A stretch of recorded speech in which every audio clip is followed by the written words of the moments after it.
Covering local prep sports in North Dakota, it's time for the Rural Sports Wraparound. Here to talk the best of sports in your own backyard, here's Nate Coen.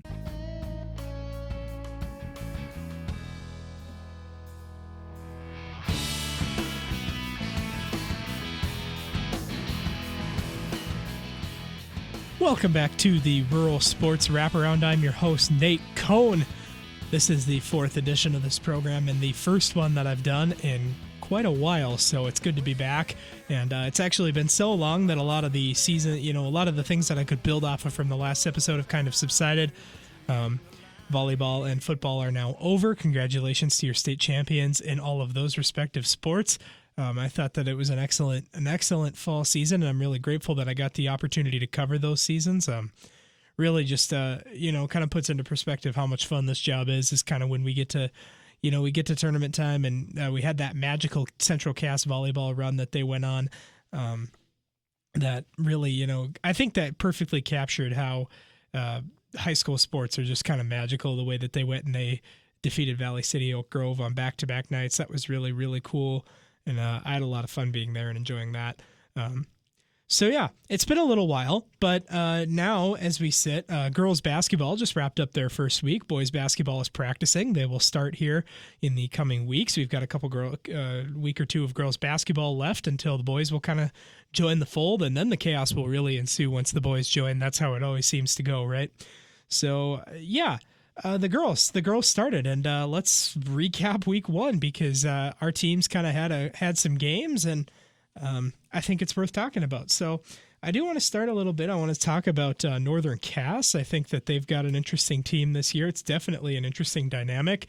Hayden Crockett has graduated, moved on. There's no longer a Crockett playing basketball for Northern Cass, and that's the first time in about 6 years. On the girls' side, we've got Brooks Crockett playing basketball for the boys, and we'll talk about that in the second half. I do want to talk about the boys after the break.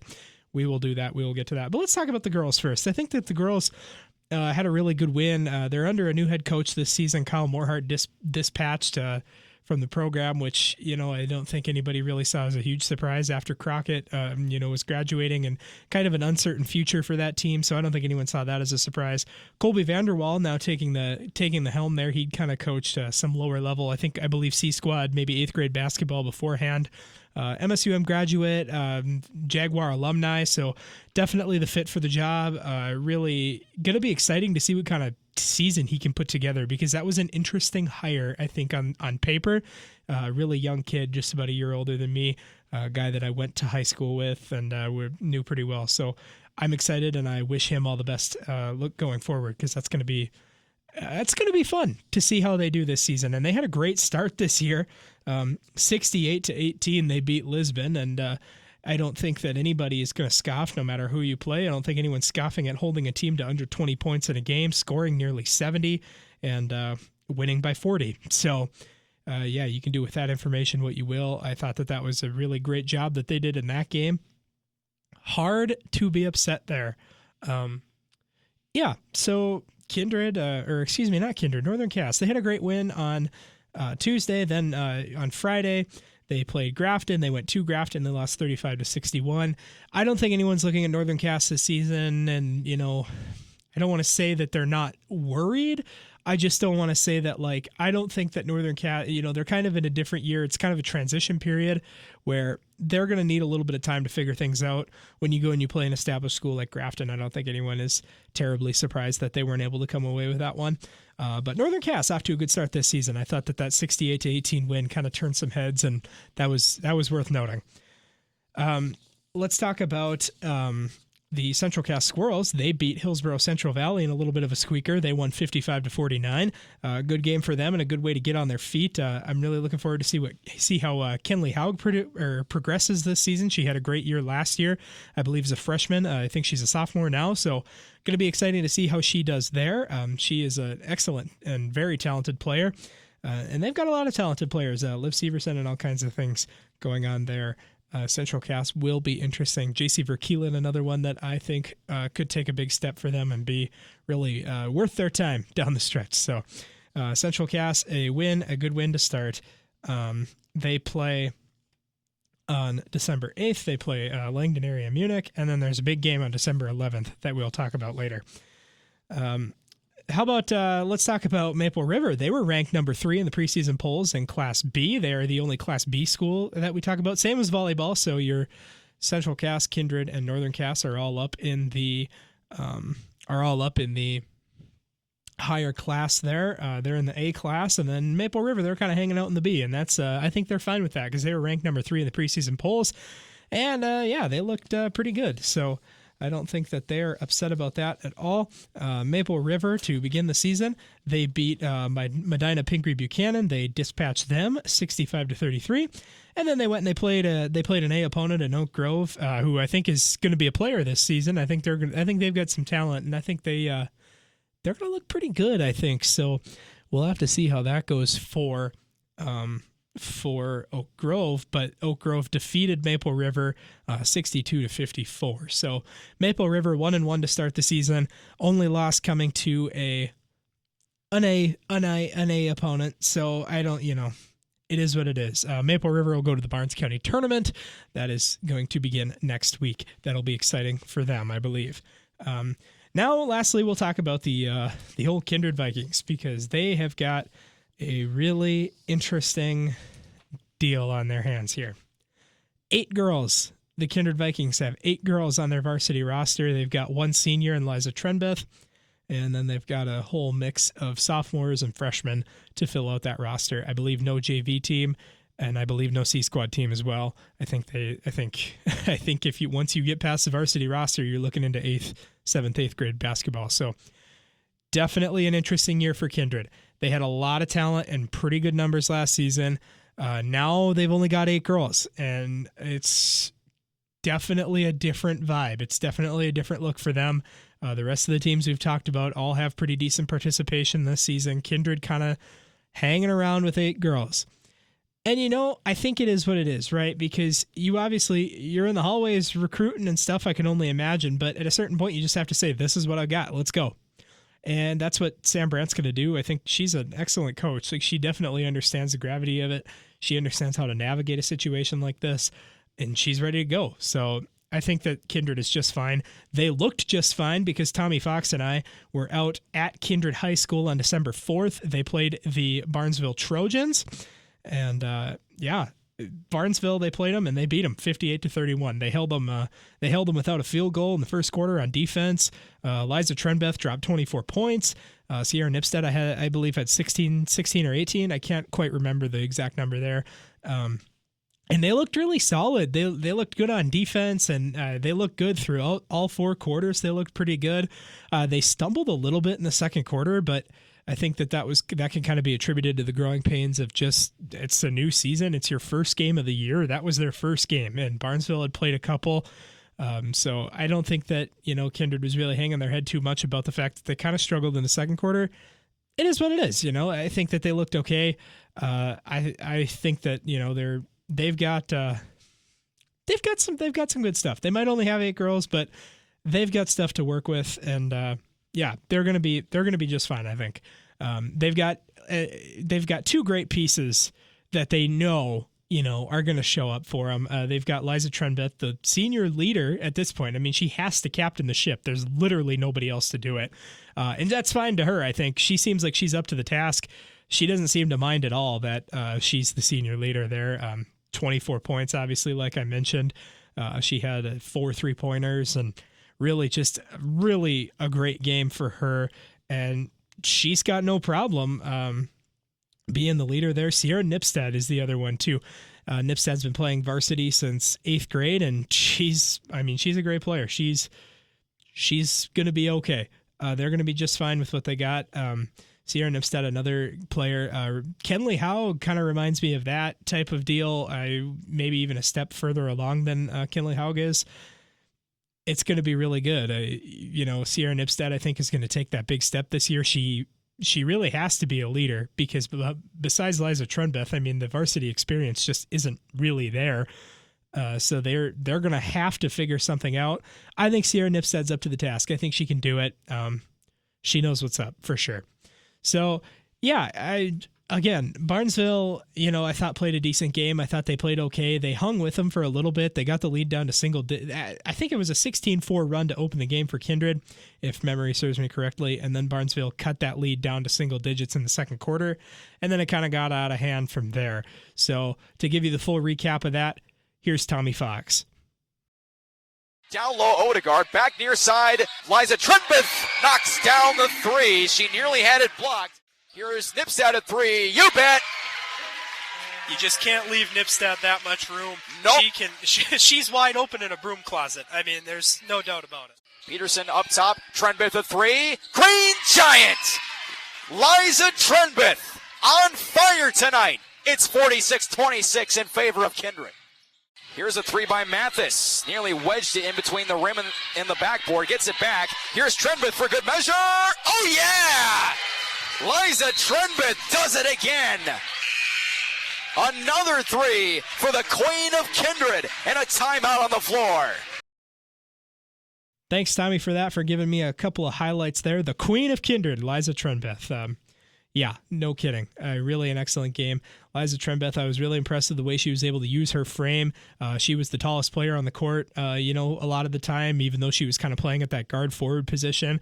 And she just had a great understanding of how to kind of, elevate above her defender and really, use her length to her advantage and finish inside. And then, God, I wouldn't want to leave her open on the outside either. She really, if she had space and she was open, she drilled it, and she looked really good. She looked really good beyond the arc and all around. I was impressed with the way that she played. Sarah Nipstead, too, also had a great game. Congratulations to Kindred on that. But after the game, Tommy Fox and I kind of had a chance to catch up with Liza, and she had a couple of great things to say. So here's that conversation. So, Liza, congratulations on tonight's win. I know that it's the first game of the season. There's going to be some growing pains for you guys, especially losing that senior talent last year. But what was it with this team and just playing with a fierce energy tonight in your first game of the season? Thank you so much. Yeah, it was so fun to watch these young girls just go out there and dominate. I haven't watched them play a lot. We only have 8 girls, so we're not playing a lot in practice. So being able to get back on the court and play 5-on-5 was so fun. They were so aggressive, and I'm so proud of those girls. They're so young, and they're just fitting in so well. And this is obviously, I mentioned this to Sam Brandt during the pregame show, that this was a good game for you guys to kind of get that confidence rolling, because it's the first game of the season. It's an out-of-state opponent in Barnesville. They're well coached, and you guys must have been confident rolling all the way through, because once you hit got your foot on the pedal, it just never stopped for you guys. Yeah, for sure. We knew at halftime we had to keep our foot on our gas, and Barnesville always brings competition. They always do so well, and this year we knew that it wasn't going to be an easy game, and they played well, so I was happy that the outcome turned out well. We were very aggressive down low. One more question for you, Liza. One other thing that isn't easy is playing against Central Cass. They're a well-coached team as well. You guys know them very well. That's going to be a game next week. What are going to be the keys for you guys going in? Kind of just keeping that same mentality, just knowing just applying what Kindred basketball is all about? Kindred versus Castleton basketball is the best basketball to watch. It's so fun, and every single year we're counting down the days until we get to play that rivalry game. And they're going to be good this year, but so are we, and I'm really excited to see what they bring on Thursday. Well, you guys played excellent tonight, as well as you, 24 points on the night. So thank you, Liza, for taking the time, and congrats on the win. Thank you so much. That was Liza Trunbith, the leading scorer tonight for the Kindred Vikings. Yeah, how about that? I love that line. I might have to cut that line out and save that for later use. There's nothing like Kindred and Central Cass basketball. No truer words have ever been said. Just an excellent way to kind of capture that rivalry, and just, there's nothing else like it. There really is. That game will be on December 11th. Those two teams are going to be, that's going to be a good game, and that's going to be Kindred's first real test. That's going to be, how can you guys, are you ready to play? Are you ready to play 4 quarters with 8 girls? Is the back of your bench ready to come in and contribute? Because you can't play all 5 girls all game long. And, they're going to have to rely on Trenbeth, on Nipstad, on Collins McQuillan, on Kate Odegaard, your starters, right? They're going to have to rely on those girls to kind of play a lot of minutes, maybe more minutes than they're used to. Maybe they're used to kind of having some time to rest on the bench, but they're not going to get as much of that this season. So, yeah. Central Cass, Kindred, girls basketball, December 11th, first tip at 5:30 at Kindred. That's sure to be a good one. It's going to be exciting. Well, that leaves us a good time to take the break. We'll come back and we'll talk some boys basketball on the other half. We'll kind of preview the season there, see what's going on. So this is a reminder, you're listening to the Rural Sports Wraparound on the Breathing Fire Podcasting Network. I'm Nate Coen, your host. This is the Rural Sports Wraparound. I do want to take a moment and shout out the rest of the Breathing Fire Podcasting Network as a part of Minnesota State University Moorhead, and shout out some of the great podcasts that are going on. If you like what I do here, you definitely should go check some of those guys out. I'm thinking the Hot Mic with Dallas Correll, Otter Nonsense with Derek Finkston, the Den Dispatch, Nathan's Sit Down podcast, all kinds of great things that are going on here. This is the first time we've ever done this class, so if you like what I do, I'd appreciate it if you go check out some of them as well.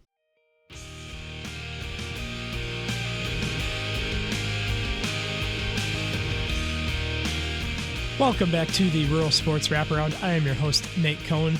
This is a Breathing Fire podcast as a part of Minnesota State University Moorhead's podcasting class for the fall of 2025. It's currently where we are right now. Semester is just wrapping up, which means that boys basketball is beginning in North Dakota high school sports. So I want to talk about it. Let's talk a little bit of that. Northern Cass, Kindred, Central Cass, Maple River. Those are our core four that we keep bringing up in this program.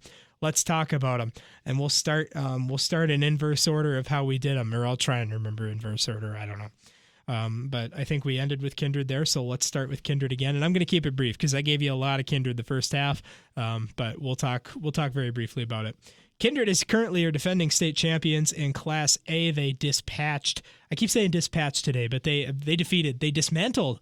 They did not dismantle. It was a really close game. Devil's Lake in the state championship, and the guy who hit that game winner in that game, Brooks Bacco, he's back. So you're going to have to deal with him this year, and this is his year to take over. This is his year to lead the team. Carson Ossie at the University of North Dakota, and Presley Peraza at Minot State University, if I remember correctly. And yeah, your players are... Your big players are gone there. Those were two of your big scorers. But you got the pieces. You've got a few pieces left still. So you've got Brooks Bacco, and you've got Gabe Whipple as well. So, you do what you can. You do what you do. You do what you got. I believe Luke Starcevic we will not be seeing.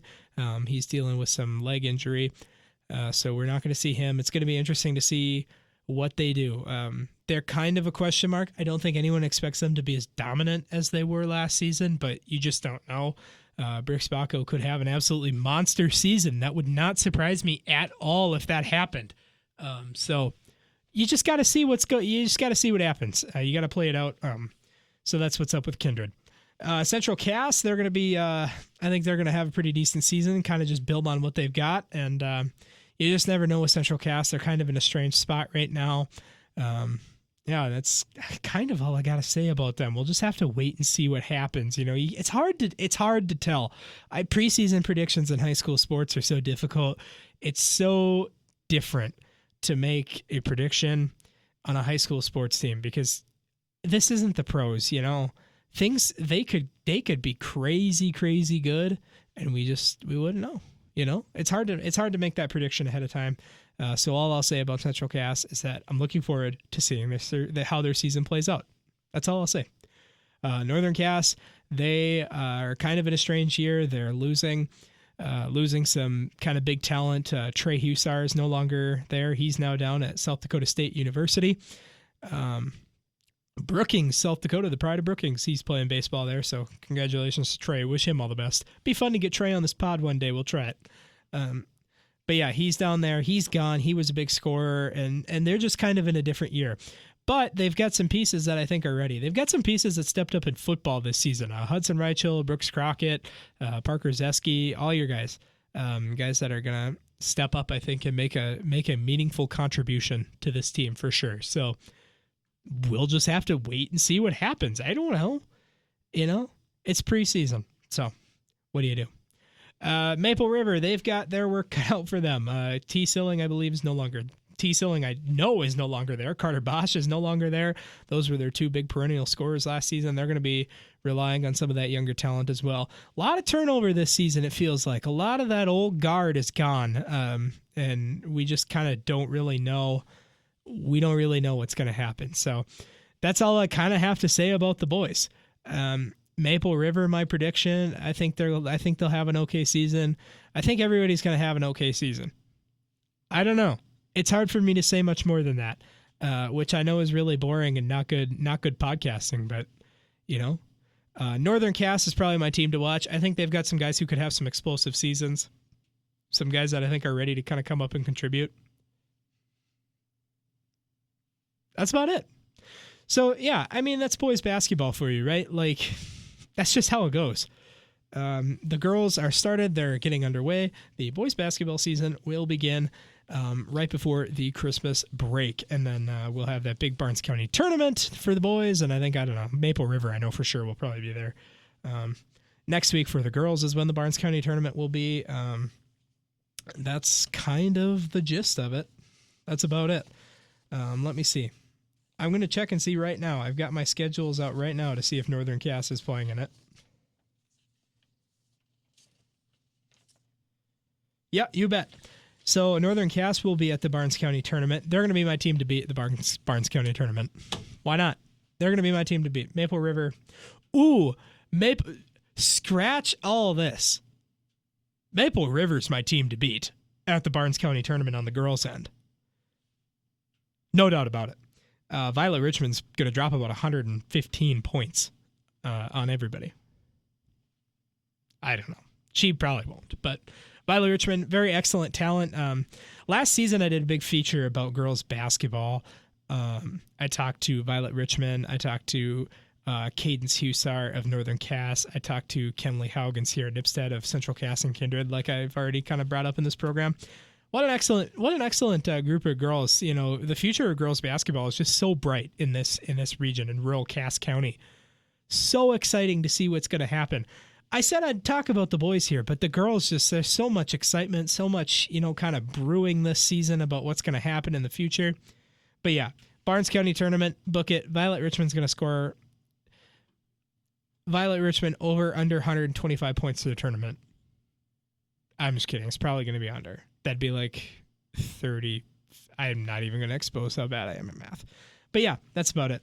So yeah, I would like to continue this pod. This will be my final pod for the Breathing Fire Podcasting Network, but I am interested in continuing this pod, kind of seeing if I can get, some athletes on, some things like that. I want to thank Liza Trenbeth for joining Tommy and I on the post-game show and on this podcast. And I want to thank Tommy Fox for letting me use some of his calls and those things to use for this podcast as well. This will be it for the Breathing Fire version of this podcast, but I've got a pitch. I'm here at the studios of the Mighty 790 KFGO. I've got a pitch to my supervisors. I'd like to keep doing this. Maybe we can get this rolling on KFGO. So for the Breathing Fire Podcasting Network as a part of Minnesota State Moorhead's podcasting class in the fall of 2025, I have been Nate Coen. This has been podcasting. And this has been the Rural Sports Wraparound. Thanks for tuning in.